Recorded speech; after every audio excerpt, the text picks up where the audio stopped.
context of the millennia of history, how do you think this year will be seen? Oh, well, I'm not sure it will be remembered. You know, when you're in the midst of a historical event, you're usually convinced this is the most important thing that ever happened. But then after a few decades, not just a few millennia, after a few decades, people hardly remember it. And we've seen it with previous epidemics. Epidemics in general tend to leave a much smaller imprint on history than people assume. If you think about the big influenza epidemic of 1918, for example, it had a far smaller impact than the First World War, even though it killed more people.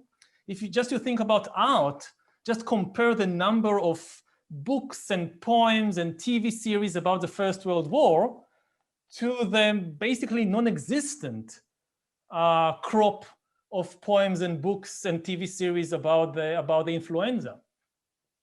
Now, this may be changing now because the nature of pandemics is changing. Throughout most of history, pandemics were seen as natural disasters beyond the control of humans. So they were, in this sense, less interesting. Now, because of our scientific capabilities, pandemics have become a political disaster or a political failure. If there is a pandemic, it's no longer a natural disaster, it's a political failure. And therefore, they are also becoming much more interesting because politics is always more interesting to people than natural disasters.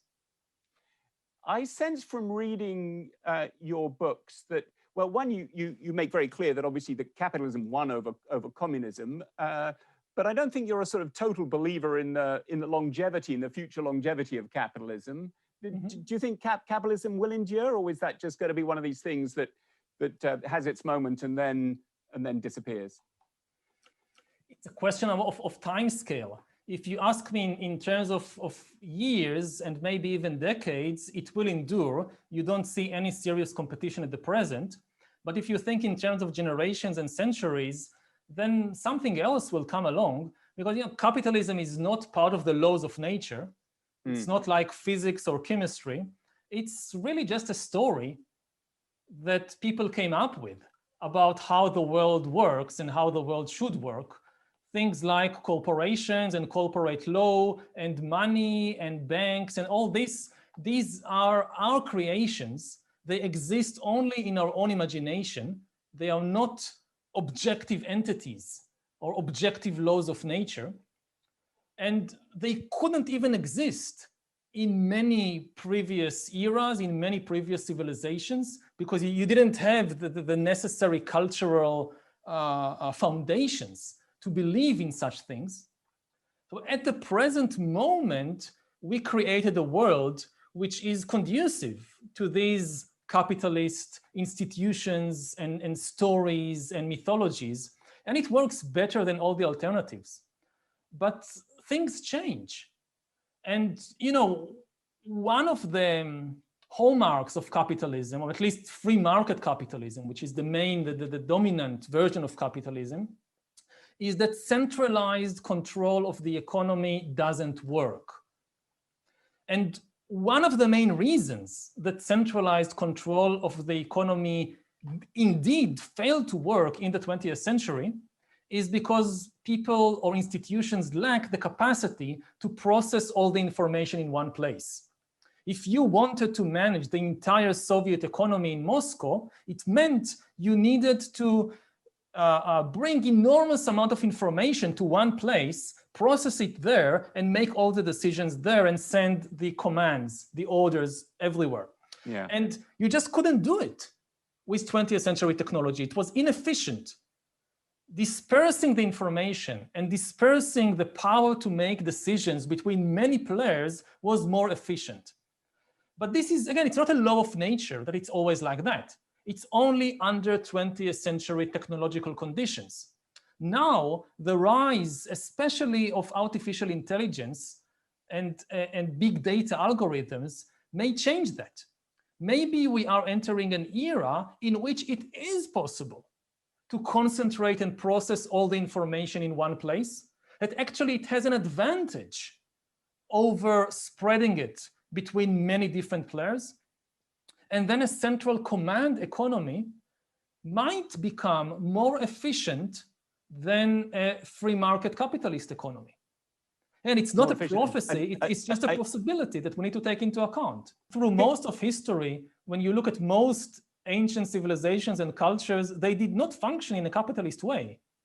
So, I mean, you can argue, maybe you can imagine that capitalism was always the natural way to do things, and it was kind of stopped by all these religious and cultural and political institutions that until finally in the modern age, it was liberated from all these impediments and the natural thing could finally run its course.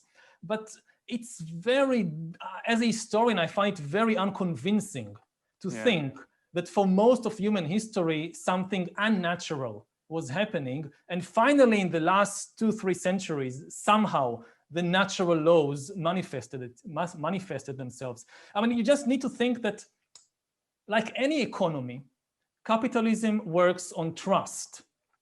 And what makes capitalism really unique and successful is its ability to generate enormous trust between complete strangers. Without trust, there are no markets.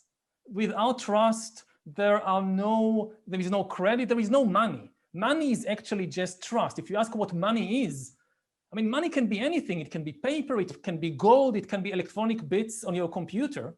If we have a contract and I break the contract and you take me to court, it's a free market, so I pay the judge to rule in my favor. In such a system, of course, capitalism collapses. It needs at least something that doesn't work on free market principle, that the judge won't rule in favor of the person that pays the highest bribe. We can have surveillance, we need surveillance to fight epidemics, we need big data and algorithms and AI to have better healthcare, but how can we have them and still protect our privacy and our democratic values? And there are ways to do it. One principle is that whenever you collect data on people, the data is used to help the people and not to control or manipulate them or to benefit third parties. I mean, it sounds simple, but in many cases today it's not done. The data collected is used for the benefit of somebody else. The second principle is that whenever you increase surveillance from top to bottom, you must balance it by increasing surveillance from bottom upwards.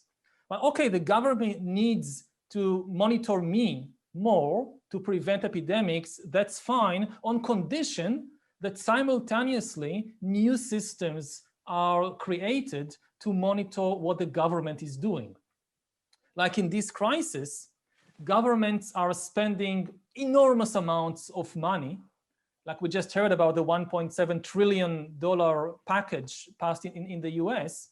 So we need better systems that make it very easy for citizens, for individuals to see who is getting the money, who is making the decisions.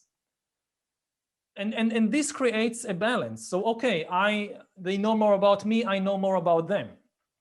And the third principle is that never to allow too much data to be concentrated in just one place, whether it's a government or a corporation, because this is really the high road to totalitarianism.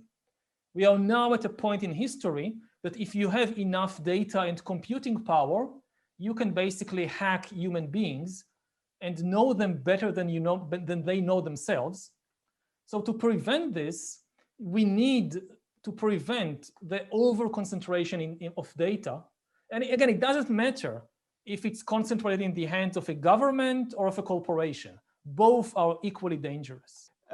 You say, way back in the day, as it were, humans had no more impact on the environment than gorillas, fireflies, and jellyfish. That, of course, is not the case today. We have colossal impact on the planet.